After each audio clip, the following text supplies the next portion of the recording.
Hello friends, welcome back to our channel. Friends, ఈ వీడియోలో మనం కరెంట్ అఫైర్స్కి సంబంధించి లాస్ట్ 6 monthsలో ఉన్నటువంటి సైన్స్ అండ్ టెక్నాలజీకి సంబంధించినటువంటి ముఖ్యమైనటువంటి అంశాలు ఈ వీడియోలో అయితే చూద్దాం. చాలామంది అభ్యర్థులు సైన్స్ అండ్ టెక్నాలజీకి సంబంధించి వీడియోస్ చేయమని చెప్పేసి అడగడం జరిగింది. సో అందుకే ఈ వీడియోస్ మీకు అందించడం జరుగుతుంది. మనం ఇప్పటికే లాస్ట్ 6 monthsకి సంబంధించినటువంటి కరెంట్ పాలిటిక్స్ సంబంధించిన వీడియోస్ అయితే అప్లోడ్ చేస్తాం. అండ్ దాంతోపాటుగా తెలంగాణ కరెంట్ అఫైర్స్ కూడా అప్లోడ్ చేయడం జరిగింది.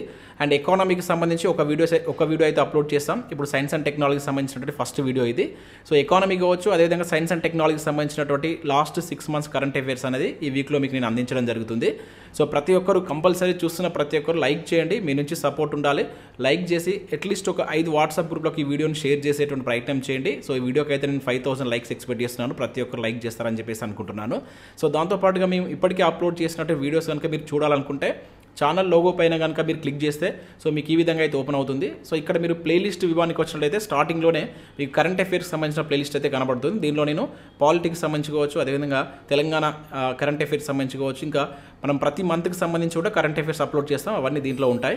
ఇంకా వివిధ సబ్జెక్టులకు సంబంధించి ఎకానమీ కావచ్చు, సొసైటీకి సంబంధించి polity, history and culture, geography, science and టెక్నాలజీకి సంబంధించినటువంటి ఇంపార్టెంట్ టాపిక్స్ పైన కూడా మనం వీడియోస్ అయితే చేసాం. రాబోయేటువంటి అన్ని పోటీ పరీక్షలకు యూజ్ అయ్యేటువంటి కంటెంట్ అయితే మన ఛానల్లో ఉంది. ఒకసారి మీరు ప్లేలిస్ట్కి వెళ్ళి చూడండి, నచ్చినట్లయితే ఫాలో కండి. సో దీనిలో మనం సైన్స్ అండ్ టెక్నాలజీ లాస్ట్ 6 monthsలో ఉన్నటువంటి కరెంట్ అఫైర్స్ అయితే చూద్దాం. ఖచ్చితంగా చూస్తున్న ప్రతి ఒక్కరు లైక్ చేసి మీ మిత్రులకు షేర్ చేయండి అండ్ సబ్స్క్రైబ్ చేసుకుని చూడండి. రెగ్యులర్గా మీకు జాబ్ అప్డేట్స్ అంతాయి. మన ఛానల్ యొక్క టెలిగ్రామ్ గ్రూప్లో జాయిన్ కాండి. సో దాంట్లో కూడా రెగ్యులర్గా జాబ్ అప్డేట్స్ షేర్ చేస్తున్నాను. మీకు చాలా యూజ్ ఉంటుంది. ఆ గ్రూప్లో కంపల్సరీ జాయిన్ కాండి. ఫ్రెండ్స్, ఈ వీడియోలో మనం మొదటి అంశం కనుక చూసినట్లయితే PSLV C-58 రాకెట్ ప్రయోగంకి సంబంధించి అయితే చూద్దాం. చాలా ఇంపార్టెంట్ ప్రయోగం ఇది. దీనికి సంబంధించి మనం ఈసారి బిట్ ఎక్స్పెక్ట్ చేయవచ్చు. సో దీనికి సంబంధించి ఇక్కడ మనం చూసినట్లయితే భారత అంతరిక్ష పరిశోధన సంస్థ ఏదైతే మనకు ఇస్రో ఉంది కదా, సో ఇస్రో 2024 జనవరి 1న ఇది మనకు ఆంధ్రప్రదేశ్లో ఉన్నటువంటి తిరుపతి జిల్లాలో ఉన్నటువంటి షార్ ఏదైతే మనం సతీష్ ధావన్ స్పేస్ సెంటర్ అంటాం కదా, సో అక్కడ నుంచి ఈ ప్రయోగం అయితే చేపట్టడం జరిగింది. PSLV C-58 ద్వారా సో ఈ ప్రయోగం అయితే మనకు చేశారు ఇక్కడ. సో PSLV యొక్క ఫుల్ ఫామ్ కూడా అడుగుతున్నాడు, జాగ్రత్తగా గుర్తుంచుకోండి. ప్రీవియస్లో మనకు PSLVని విస్తరించమని చెప్పేసి కూడా అడిగాడు. సో PSLV అంటే పోలార్ శాటిలైట్ లాంచ్ వెహికల్ అని చెప్పేసి అంటాం. చాలా ఇంపార్టెంట్. ఆ అబ్రివేషన్ కూడా గుర్తుంచుకోండి. సో ఈ రాకెట్ ప్రయోగాన్ని మనకు ఎప్పుడు చేపట్టారు? 2024 జనవరి 1న తిరుపతి జిల్లా, ఆంధ్రప్రదేశ్లో ఉన్నటువంటి తిరుపతి జిల్లా నుంచి అక్కడ ఉన్నటువంటి షార్ అనేటువంటిది మనకు సతీష్ ధావన్ స్పేస్ సెంటర్ నుంచి, సో అక్కడ ఉన్నటువంటి మొదటి ప్రయోగ వేదిక నుంచి ఈ ప్రయోగం అనేటువంటిది విజయవంతంగా ప్రవేశపెట్టడం జరిగింది. సో ఇక్కడ వరకు మీరు గుర్తుంచుకోండి. సో మనకు బేసిక్ లెవెల్లో క్వశ్చన్ అడగాలనుకుంటే ఈ PSLVని విస్తరించమని చెప్పేసి అడుగుతారు. షార్ అనేది ఎక్కడుందని చెప్పేసి అడగడానికి కూడా ఛాన్స్ ఉంటుంది. అండ్ ఇక్కడ PSLV 58 చాలా ఇంపార్టెంట్. ఇప్పుడు పంపించినటువంటి C సిరీస్లో 58 రాకెట్ ప్రయోగం అనమాట. ఓకేనా? అది C-57 ఏంటనేది మీరు కింద కామెంట్ చేయండి. సో నెక్స్ట్ స్లైడ్లో దీనికి సంబంధించి కూడా వస్తుంది మనకు. ఒకవేళ మీకు తెలిసినట్లయితే PSLV C-57 ప్రయోగం దేనికి సంబంధించింది అనేది మీరు కింద కామెంట్ చేసేటువంటి ప్రయత్నం చేయండి. అయితే మనకి PSLV C-58 ద్వారా ఎక్స్పోషాట్, అదేవిధంగా కేరళకు చెందినటువంటి LBS institute, Lal Bahadur institute విద్యార్థులు, ముఖ్యంగా మహిళా విద్యార్థులు తయారు చేసినటువంటి ఒక చిన్న ఉపగ్రహం, దాన్నే మనం VSAT అని చెప్పేసి పిలుస్తాం. చాలా ఇంపార్టెంట్. ఇది మనకు అడగడానికి ఛాన్స్ ఉంటుంది. ఇక్కడ VSAT అంటే ఉమెన్ ఇంజనీర్డ్ శాటిలైట్ అని చెప్పేసి పిలుస్తాం. దీన్ని మహిళా విద్యార్థులు తయారు చేసినటువంటి శాటిలైట్. ఇది ఒక చిన్న ఉపగ్రహం. సో దీన్ని కూడా ఏ రాష్ట్రానికి సంబంధించిన వాళ్ళు, వీళ్ళు కేరళకు సంబంధించిన వాళ్ళు, ఇది గుర్తుంచుకోవాలి. ఓకేనా? ఒకవేళ మనకి రాష్ట్రాన్ని కూడా కొంచెం మిస్టేక్ ఇచ్చి మనం కన్ఫ్యూజ్ చేసడానికి ఛాన్స్ ఉంటుంది కనుక గుర్తుంచుకోండి. సో దీన్ని కూడా దీని ద్వారా ప్రయోగించడం జరిగిందనమాట. సో ఇక్కడ మనం ఎక్స్పోషాట్కి సంబంధించి చూద్దాం. సో ఎక్స్పోషాట్ యొక్క అంటే ఇక్కడ ఎక్స్పోషాట్ను విస్తరించమని చెప్పేసి కూడా అడగడానికి ఛాన్స్ ఉంటుంది. సో ఎక్స్పోషాట్ అంటే ఏంటంటే ఎక్స్రే పోలరీమీటర్ శాటిలైట్ అని చెప్పేసి పిలుస్తాం. అది కూడా గుర్తుంచుకోండి. ఎక్స్రే పోలరీమీటర్ శాటిలైట్, దాన్నే ఎక్స్పోషాట్గా పిలుస్తాం. సో దీన్ని ఎందుకు పంపించారంటే మనకు కృష్ణ బిలాల యొక్క అధ్యయనం కోసం పంపించడం జరిగింది. అంటే మనకు ఖగోళంలో ఉన్నటువంటి కృష్ణ బిలాలు, వాటినే మనం బ్లాక్ హోల్స్ అంటాం కదా, సో వాటి యొక్క అధ్యయనం చేసి ఆ కృష్ణ బిలాల పైన నూతన పరిశోధన చేయడం కోసం ఈ ఎక్స్పోషాట్ ప్రయోగం నిర్వహించినట్లు మనకి ఇస్రో ప్రకటించడం జరిగిందనమాట. సో ఓవరాల్గా ఈ ప్రయోగం ద్వారా మొత్తం 11 ఉపగ్రహాలను పంపించారు. సో దానిలో మనకి ఏంటంటే ఒకటి వచ్చేసి ఈ ఎక్స్పోషాట్ ప్లస్ ఒక 10 చిన్న ఉపగ్రహాలను పంపించారు. ఆ చిన్న ఉపగ్రహాల్లో మనకు ఈ VSAT అనేది కూడా ఒకటి. సో VSAT వచ్చేసి మనకు కేరళకు సంబంధించినటువంటి LBS ఇన్స్టిట్యూట్ మహిళా విద్యార్థులను తయారు చేసినటువంటి చిన్న ఉపగ్రహం. అది గుర్తుంచుకోండి. మనకు ఒక ఇది స్టేట్మెంట్ బేస్లో క్వశ్చన్ అడగాలనుకున్నప్పుడు ఇవన్నీ అక్కడ యాడ్ చేస్తాడు. వీటిని జాగ్రత్తగా గుర్తుంచుకునే ప్రయత్నం చేయండి.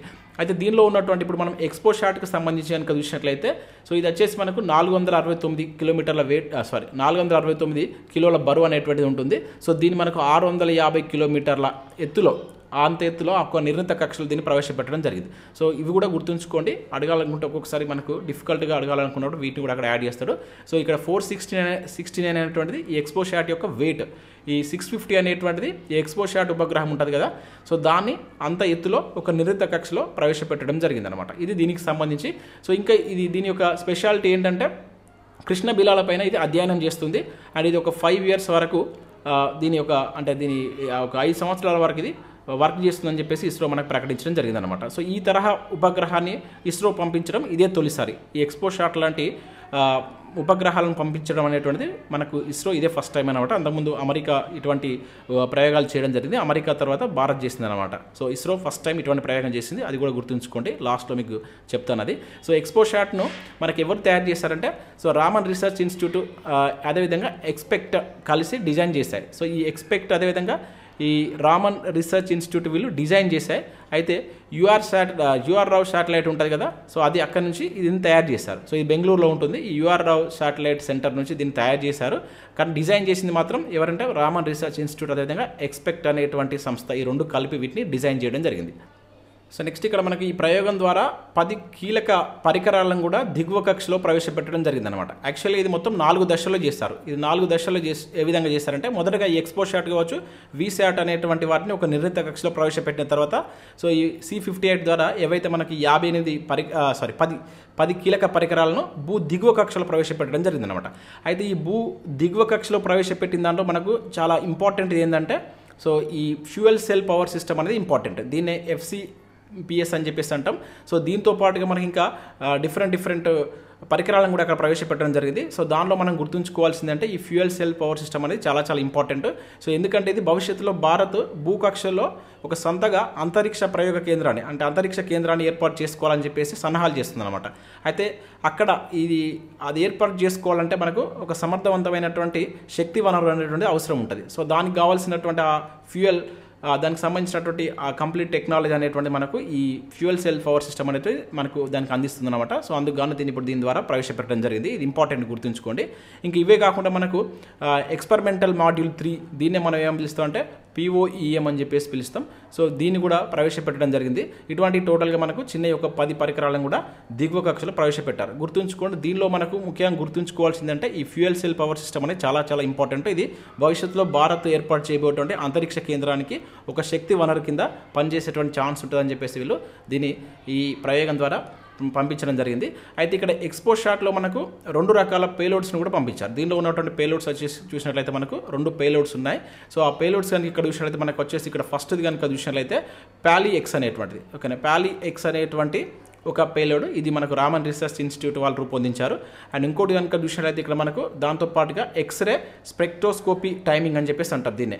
ఓకేనా, దీన్నే ఎక్స్పెక్ట్ అని చెప్పేసి పిలుస్తాం జనరల్గా. సో ఇది ఇంతకుముందు మనం చూసాం కదా, యుఆర్ రావు శాటిలైట్ సెంటర్ వాళ్ళు దీన్ని రూపొందించడం జరిగింది. ఇవి 2 మనకు పేలోడ్స్. ఓకేనా, వీటి ద్వారానే పంపించడం జరిగింది అనమాట. సో ఇక్కడ వరకు మనం ప్రయోగానికి సంబంధించి గుర్తుంచుకోవాల్సిన అంశాలు. సో మనకి PSLV రాకెట్ సిరీస్లో ఇది 60వ ప్రయోగం. ఓకేనా, ఇంపార్టెంట్. ఇది ఎన్నో ప్రయోగం అని చెప్పేసి అడగడానికి ఛాన్స్ ఉంటుంది. ఇది 60వ ప్రయోగం.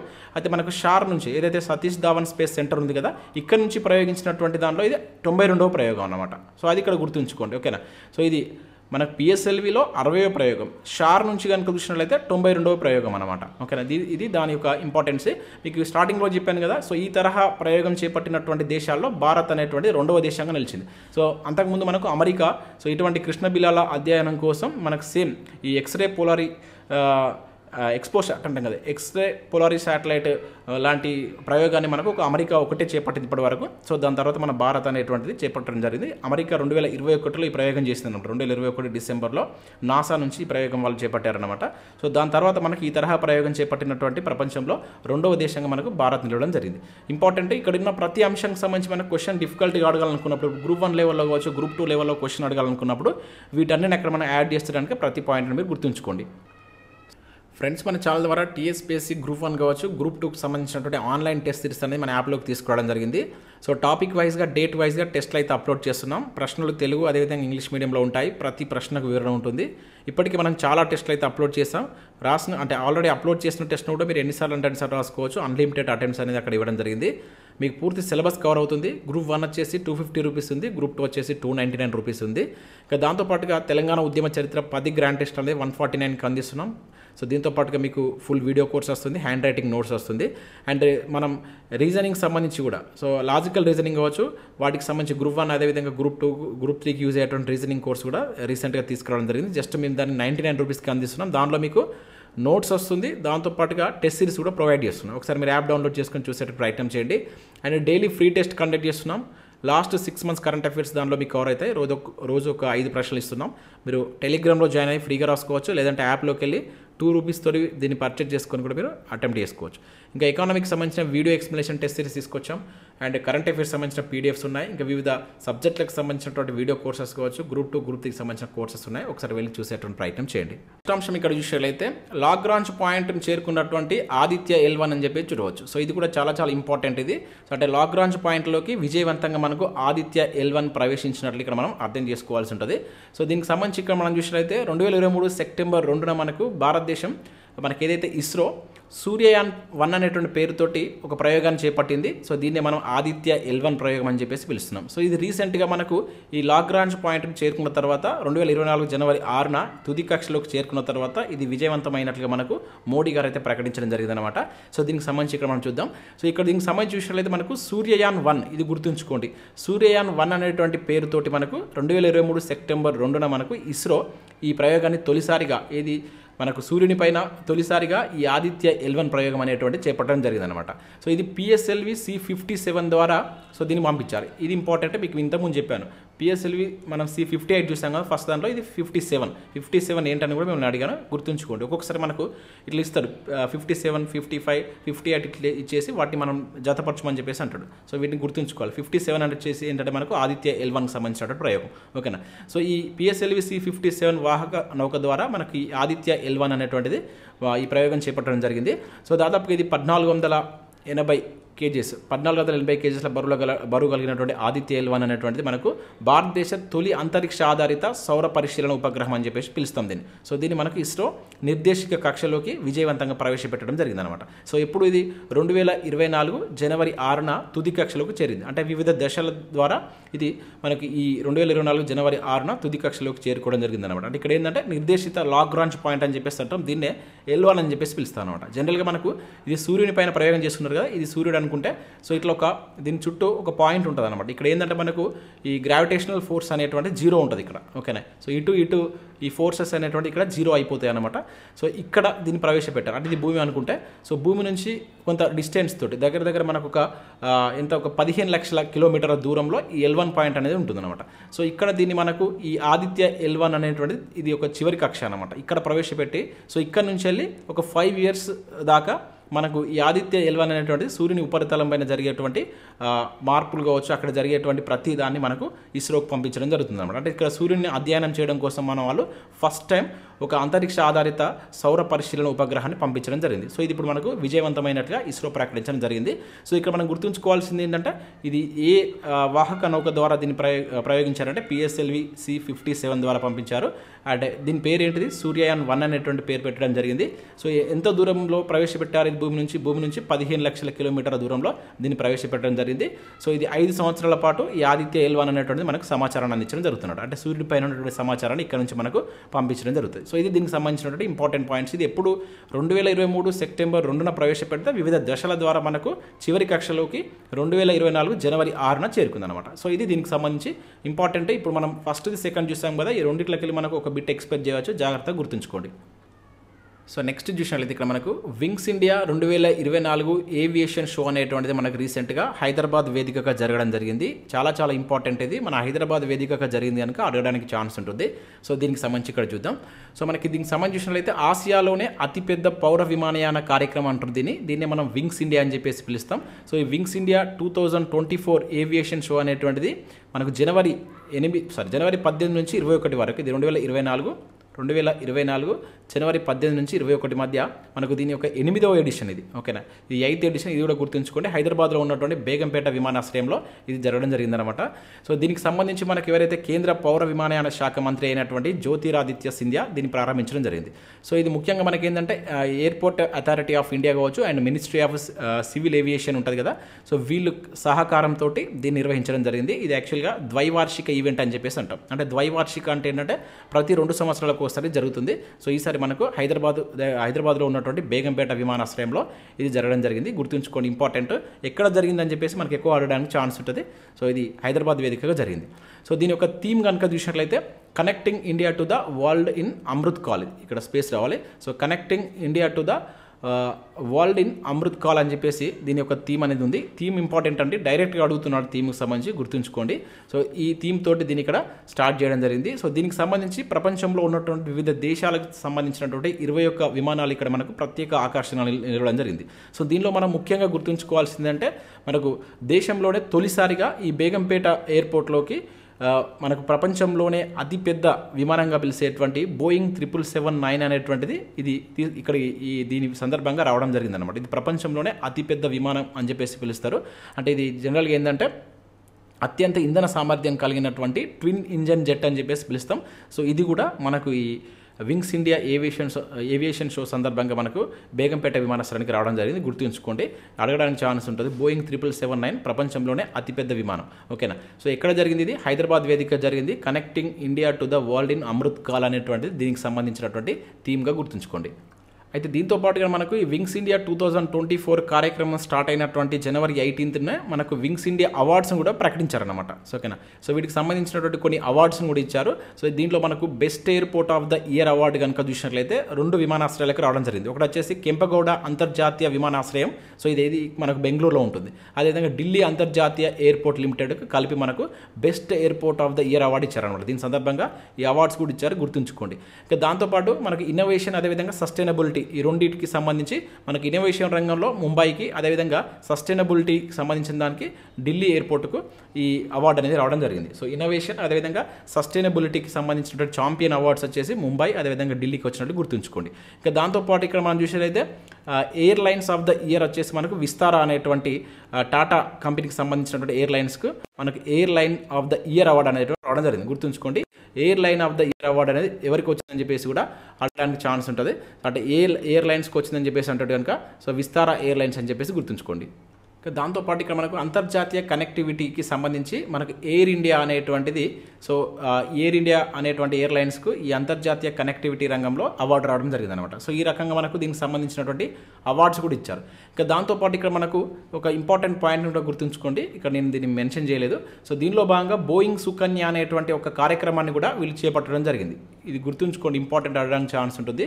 బోయింగ్ సుకన్య యాక్చువల్గా ఈ బోయింగ్ అనేటువంటి ఇంతకు మనం చూసాం కదా, ఈ బోయింగ్ అనేటువంటిది అమెరికాకు సంబంధించినటువంటి ఒక సంస్థ ఇది. సో ఇది బోయింగ్ ఇండియా ఎలక్ట్రిక్ టెక్నాలజీ అని చెప్పేసి మనకి బోయింగ్ అనేటువంటి కంపెనీ బెంగళూరులో ఒక సంస్థను ఏర్పాటు చేసింది అనమాట. సో ఇది అమెరికాలో కాకుండా అమెరికా ఆ సంస్థ ఏర్పాటు చేసినటువంటి మొట్టమొదటి దేశం ఏంటంటే మనది, ఇక్కడ బెంగళూరులో ఏర్పాటు చేస్తుంది అనమాట. సో ఇది ఈ బోయింగ్లో అతిపెద్ద ఎలక్ట్రిక్ కంపెనీ అనమాట. ప్రపంచంలో చూసుకున్నట్టు ఇది ఒక ఎలక్ట్రిక్ కంపెనీ. సైన్స్ అండ్ టెక్నాలజీలో మనకు మహిళలను ప్రోత్సహించడం కోసం మన దగ్గర స్టెమ్ అనేటువంటి ప్రక్రియను కూడా స్టార్ట్ చేసింది. మనం ఆల్రెడీ చూసాం కరెంట్ అఫేర్లో భాగంగా STEM అని చెప్పేసి అంటాం సైన్స్ అండ్ టెక్నాలజీలో.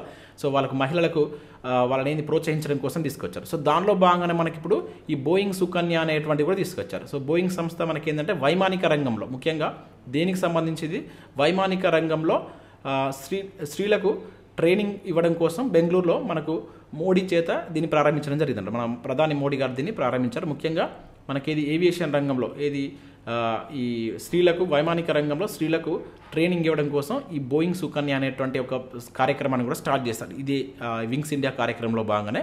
ఇది ఇంపార్టెంట్, గుర్తుంచుకోండి. డైరెక్ట్ అడుగుతారు బోయింగ్ సుకన్య అనేటువంటి దేనికి సంబంధించినటువంటిది అని చెప్పేసి అడగవచ్చు. సో ఇది మనకు వచ్చేసి ముఖ్యంగా స్త్రీలకు ట్రైనింగ్ ఇవ్వడం కోసం తీసుకొచ్చినటువంటి ఒక కార్యక్రమం కింద గుర్తుంచుకోండి. సో నెక్స్ట్ అంశం చూసినట్లయితే ఇక్కడ లీఫ్ ఎరిక్సన్ లూనార్ ప్రైజ్ 2023కి సంబంధించి ఇక్కడ చూద్దాం. సో ఇది రీసెంట్గా మనకు చంద్రయాన్ 3 ప్రయోగానికి రావడం జరిగింది. సో మనకు చంద్రయాన్ 3 ప్రయోగానికి 2 అవార్డ్స్ వచ్చినాయి. సో నెక్స్ట్ స్లైడ్లో ఇంకొక అవార్డు కూడా ఉంది, స్విగ్గెట్ జూనియర్ అవార్డు అని చెప్పేసి.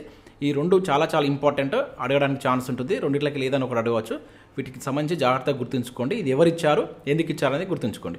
సో మనకు చంద్రయాన్ 3 ప్రయోగాన్ని విజయవంతంగా చేసినందుకు గాను మనకు ఈ అవార్డుని అయితే మనకు ఐస్లాండ్లో ఉన్నటువంటి ఈ హుషావిక్లో గల ఎక్స్ప్లోరేషన్ మ్యూజియం వాళ్ళు ఈ అవార్డు అనేది ఇవ్వడం జరిగింది.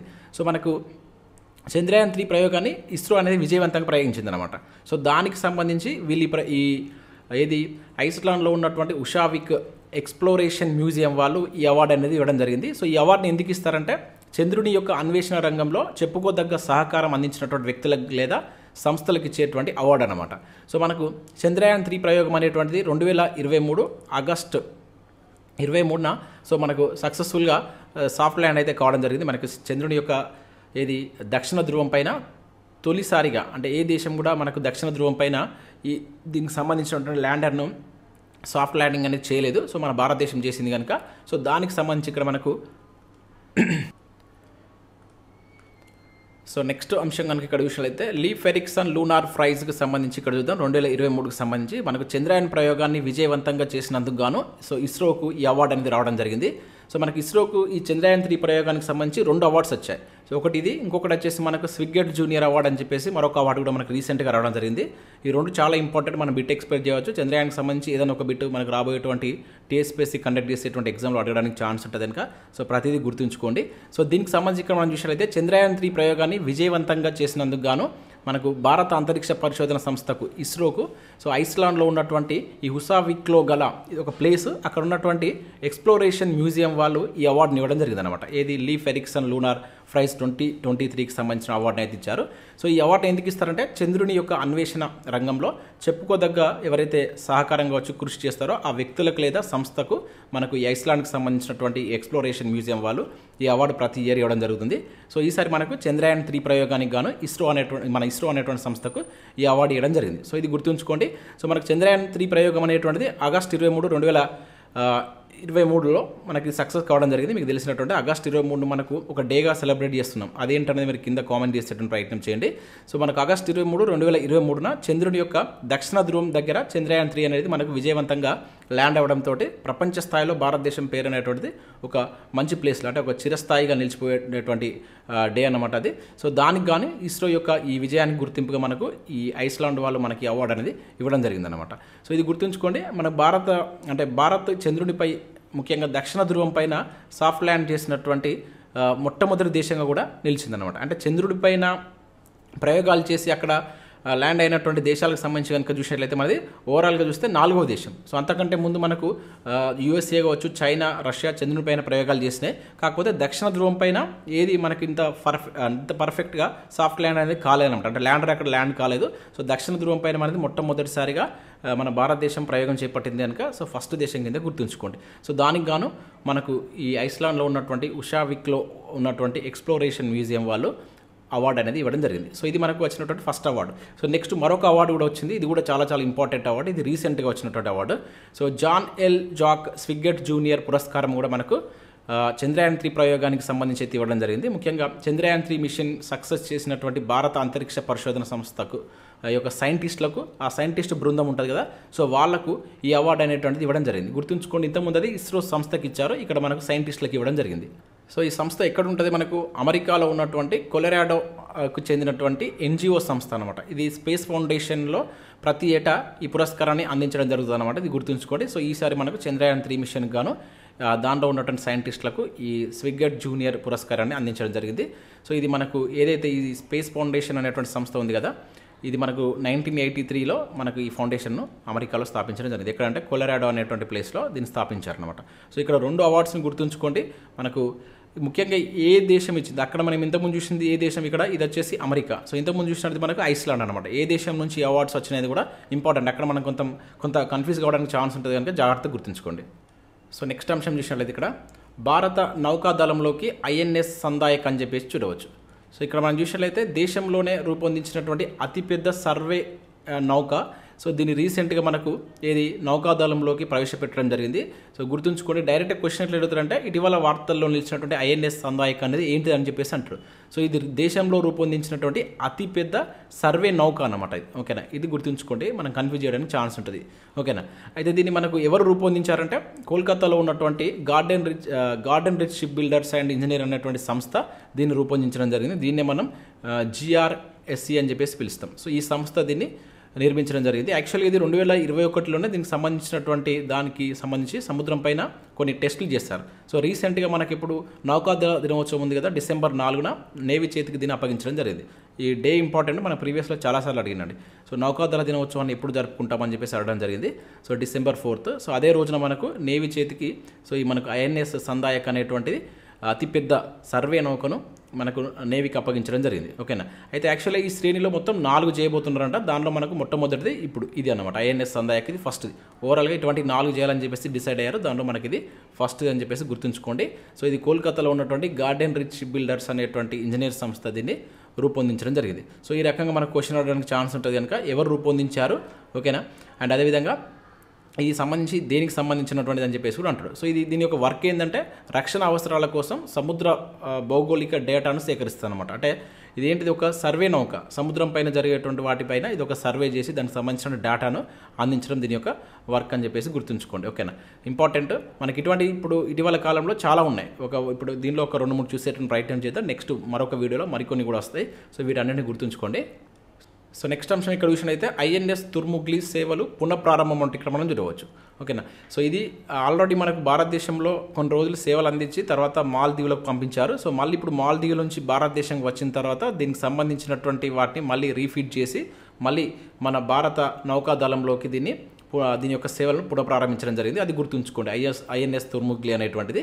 సో ఇది ఎక్కడ పనిచేస్తుందంటే తూర్పు నౌకాదళానికి చెందినటువంటి విశాఖపట్నం నేవల్ యార్డ్లో దీని యొక్క వర్క్ను మళ్ళీ రీఫీడ్ చేసేసి మళ్ళీ దీన్ని మనకు నౌకాదళంలోకి పునఃప్రవేశం పెట్టడం జరిగింది అనమాట. సో దీన్ని ఏమంటారంటే ఫాస్ట్ అటాక్ క్రాఫ్ట్గా మనకు దీనికి పేరుంది.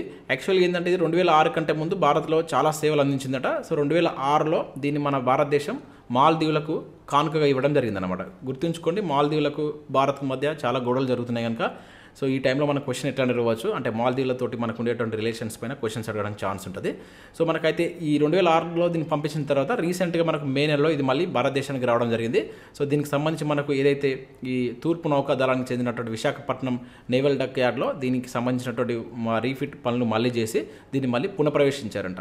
అంటే పునఃప్రవేశపెట్టడం జరిగింది. అంటే ఇప్పుడు ఇది ఏం చేస్తుందంటే ప్రజెంట్ మనకు కోస్తా తీరంలో దీని యొక్క రక్షణ విధులు అయితే నిర్వహించబోతుంది అనమాట.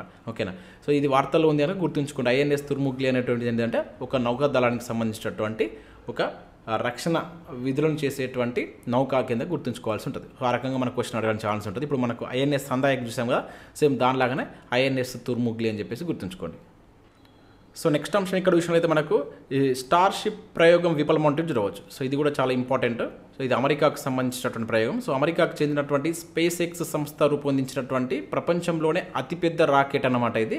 సో ఇది మనకు రెండోసారి కూడా విఫలం కావడం జరిగింది. అంతకుముందు ఒకసారి ప్రయోగించారు, సో అప్పుడు విఫలమైంది. ఇప్పుడు రీసెంట్గా మనకు 2023 నవంబర్లో కూడా దీన్ని ప్రయోగించారు. అయితే ప్రయోగించిన తర్వాత నింగిలోకి ప్రయోగించిన 8 నిమిషాల తర్వాతనే ఇది పేలిపోవడం జరిగింది అనమాట. సో ఇది ముఖ్యంగా దీని యొక్క వర్క్ ఏంటంటే మానవులను అంగారకుడు కావచ్చు, అదేవిధంగా చంద్రుడిపైకి పంపేందుకు అమెరికా చేపట్టేటువంటి ప్రయోగంలో భాగంగా ఈ స్టార్ షిప్ అనేటువంటి ప్రయోగాన్ని వీళ్ళు చేపడుతున్నారు అనమాట. ఇది రెండోసారి కూడా విఫలం చెందడం జరిగింది. దీని యొక్క స్పెషాలిటీ ఏంటంటే అతిపెద్ద రాకెట్ అన్నమాట. ప్రపంచంలోనే అతిపెద్ద రాకెట్గా దీనికి గుర్తింపు ఉంది. ఇది ఏ దేశానికి సంబంధించింది? అమెరికాకు సంబంధించింది. ఇది ఇంపార్టెంట్ అడుగుతాడు. ఇటీవల వార్తల్లో నిలిచినటువంటి ఈ స్టార్ షిప్ అనేటువంటి ప్రయోగం ఉంది కదా, సో ఇది ఏ దేశానికి సంబంధించినటువంటి ప్రయోగం అని చెప్పేసి అంటాడు, అమెరికా. సో ఇది రీసెంట్గా విఫలమైంది కనుక అడగడానికి ఛాన్స్ ఉంటుంది. ఇది దేనికి సంబంధించి? ముఖ్యంగా అంగారకుడు కావచ్చు, చంద్రుడిపైకి మానవులను పంపించాలనే ఉద్దేశంతో అమెరికా చేపట్టినటువంటి ఒక ప్రయోగం కింద గుర్తుంచుకోండి.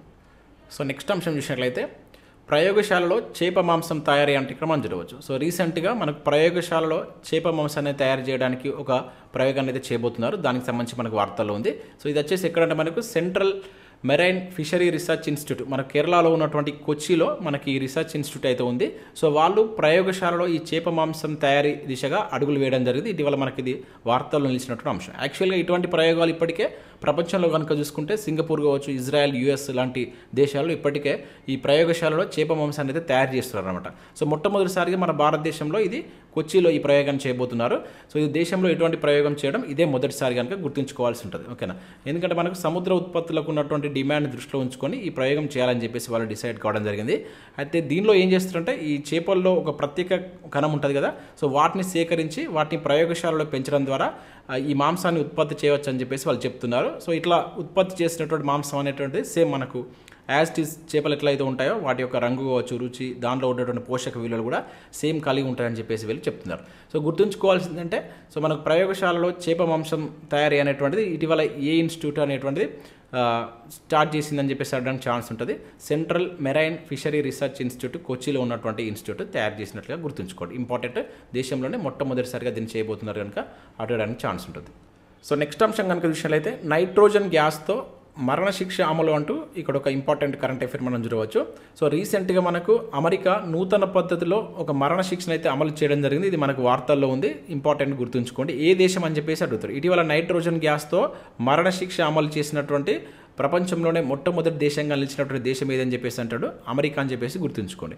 అమెరికాలో మనకు దాదాపు ఒక 3 దశాబ్దాల క్రితం $1000 తీసుకొని ఒక మహిళను హత్య చేశారనేటువంటి కేసులో మనకు 58 ఏళ్ల ఈ కెన్నెత్ ఎజిన్ స్మిత్ అనేటువంటి పర్సన్కు రీసెంట్గా ఈ నైట్రోజన్ గ్యాస్ను యూజ్ చేస్తూ మరణశిక్ష అమలు చేయడం జరిగిందనమాట. సో ఈ తరహా మరణశిక్ష అమలు చేయడం అనేది ప్రపంచంలోనే మొట్టమొదటి కనుక గుర్తుంచుకోవాల్సి ఉంటుంది. ఓకేనా, నైట్రోజన్ గ్యాస్ వాడి అతన్ని చంపేయడం జరిగింది. యాక్చువల్లీ మనకు 1982లో అమెరికా ఇటువంటి ఒక నూతన ప్రయోగం చేసింది. అక్కడ ఏంటంటే మనకు విషం ద్వారా, అంటే విషయాన్ని ఒక ఇంజెక్షన్ ద్వారా దోషికి ఇచ్చేసి మరణశిక్షను అమలు చేసింది. ఈ 1982 ద్వారా మనకు రీసెంట్గా మళ్ళీ ఇటువంటి ఒక ప్రయోగాన్ని మనకు అమెరికా ప్రభుత్వం అయితే చేయడం జరిగింది. గుర్తుంచుకోండి. ముఖ్యంగా అక్కడ ఉన్నటువంటి ఈ అలబామా రాష్ట్రం ఉంటుంది కదా, ఈ అలబామా రాష్ట్రంలో ఉన్నటువంటి ఏదైతే కోర్టు ఈ కెన్నెత్ ఎజిన్ స్మిత్కు మరణశిక్ష విధించింది అనమాట. సో దానిలో భాగంగా దీన్ని వీళ్ళు అమలు చేయడం జరిగింది. దీన్ని మనం నైట్రోజన్ హైపోక్సియా అని చెప్పేసి పిలుస్తాం. జనరల్గా మనం నైట్రోజన్ సంబంధించి చూసినప్పుడు అది రంగు లేకుండా వాసన లేనటువంటి ఒక విషరహిత వాయువుగా మనం చూస్తాం. మానవుడు పీల్చుకునేటువంటి గాలిలో చూసినట్లయితే మనకు 78% మనకు ఏది నైట్రోజన్ ఉంటుంది, 21% వచ్చేసి మనకు ఆక్సిజన్ ఉంటుంది. అయితే మనకు సరైనటువంటి స్థాయిలో ఈ రెండు కలిపి తీసుకుంటే ఎటువంటి ప్రాబ్లం ఉండదు.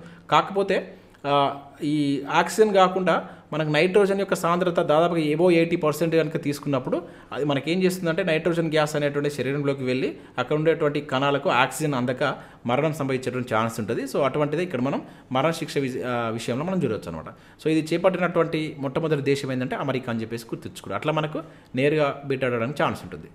సో చూసినట్లయితే మనకి ఇక్కడ సయోగ్ కజిన్ విన్యాసాలు అని చెప్పేసి ఇక్కడ చూడవచ్చు. సో రీసెంట్గా మనకు ఇండియా, జపాన్ మధ్య సంయుక్తంగా ఈ విన్యాసాలు అనేటువంటి జరగడం జరిగింది. ఇది గుర్తుంచుకోండి. ఎక్కడ జరిగాయంటే మనకి ఇవి చెన్నైలో జరిగినటువంటి ప్లేస్ వచ్చేసి మనకు 2024 జనవరి 8 నుంచి 12 వరకు చెన్నైలో జరగడం జరిగింది. ఇవి వచ్చేసి మనకు కోస్టల్ గార్డ్ విన్యాసాలు. ఇంపార్టెంట్, ఏ రెండు దేశాల మధ్య జరిగాయని చెప్పేసి అడగడానికి ఎక్కువ ఛాన్స్ ఉంటుంది. ఇండియా, జపాన్ మధ్య జరిగాయి. వేటికి సంబంధించివి కోస్టల్ గార్డ్ విన్యాసాల కింద గుర్తుంచుకోండి. సో ఇవి 2006 నుండి ఇండియా, జపాన్ మధ్య సంయుక్తంగా ఇవి నిర్వహిస్తున్నారన్నమాట. సో ఇప్పుడు రీసెంట్గా వచ్చేసి మనకు చెన్నైలో నిర్వహించడం జరిగింది. జనవరి 8 నుంచి 12 వరకు చెన్నైలో నిర్వహించారు. సో వీటితో పాటుగా మనకు జపాన్ తోటి భారత్ చాలా విన్యాసాలు చేస్తుంది. సో వైమానిక విన్యాసాలకు సంబంధించి వీర్ గార్డియన్ విన్యాసాలు అని చెప్పేసి పిలుస్తాం. అదేవిధంగా మనం మిలిటరీ విన్యాసాలకు సంబంధించి ధర్మ గార్డియన్ అని చెప్పేసి పిలుస్తాం. అండ్ అదేవిధంగా మనకు మల్బార్ విన్యాసాలు అని చెప్పేసి ఉన్నాయి. సో మలబార్లో మనకు ఇండియా, జపాన్, యూఎస్ఏ, ఆస్ట్రేలియా కూడా ఉంటాయి. వాటిని మనం నేవీ విన్యాసాలు అని చెప్పేసి పిలుస్తాం. ఇంకా అవే కాకుండా జిమ్మెక్స్ అనేటువంటి కూడా నేవీ విన్యాసాలు ఇండియా, జపాన్ మధ్య జరుగుతాయి. చాలా చాలా ఇంపార్టెంట్. మనకు ఈ వీటికి సంబంధించి జతపరచులో ఇస్తాడు. ఒకవైపు వచ్చేసి ఒక దేశం ఇస్తాడు అండ్ వాటికి సంబంధించినటువంటి ఆ విన్యాసాల పేర్లు ఇస్తాడు. లేకపోతే అది మనకు మిలిటరీకి సంబంధించిందా, నేవీకి సంబంధించిందా, సో ఈ రకంగా అడగడానికి ఛాన్స్ ఉంటుంది కనుక గుర్తుంచుకునే ప్రయత్నం చేయండి. సో నెక్స్ట్ ఇక్కడ మరొక విన్యాసం కూడా మనం చూడవచ్చు.